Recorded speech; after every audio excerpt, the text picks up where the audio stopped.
23 जनवरी 1697 को फ्रांस के लैंडनो नामक कस्बे में जोसेफ फ्रांसिस डुप्लेक्स का जन्म हुआ। पिता एक फ्रांसीसी नौसैनिक अधिकारी थे और समुद्री जीवन की कहानियां सुनते सुनते डुप्लेक्स के भीतर रोमांच और महत्वाकांक्षा दोनों पनपते गए। बचपन से ही उन्हें व्यापार, रणनीति और कूटनीति में गहरी रुचि थी। युवा होते ही उन्होंने फ्रांसीसी ईस्ट इंडिया कंपनी में प्रवेश किया। 1720 के दशक में उन्हें बंगाल भेजा गया। वो समय जब यूरोपीय कंपनियां भारत में व्यापारिक ठिकाने बना रही थी। बंगाल में उन्होंने फ्रांसीसी व्यापार को बढ़ावा देने में अहम भूमिका निभाई और अपनी सूझबूझ से गवर्नर ऑफ बंगाल के रूप में पहचान बनाई। 1731 में डुप्लेक्स को पांडिचेरी का गवर्नर नियुक्त किया गया। उनके शासनकाल में पांडिचेरी सिर्फ एक व्यापारिक बंदरगाह नहीं रहा, ये दक्षिण भारत में फ्रांसीसी शक्ति का केंद्र बन गया।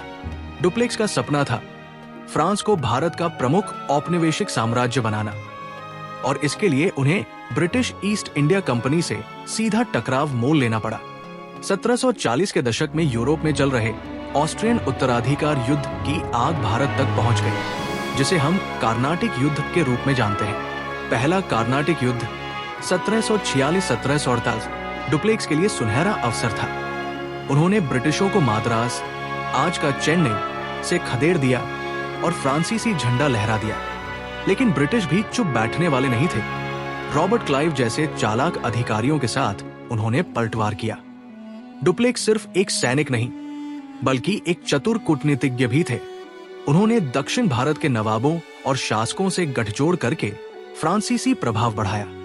वो समझते थे कि भारत में जीतने के लिए सिर्फ तोप और तलवार नहीं, बल्कि स्थानीय राजनीति की समझ भी जरूरी है।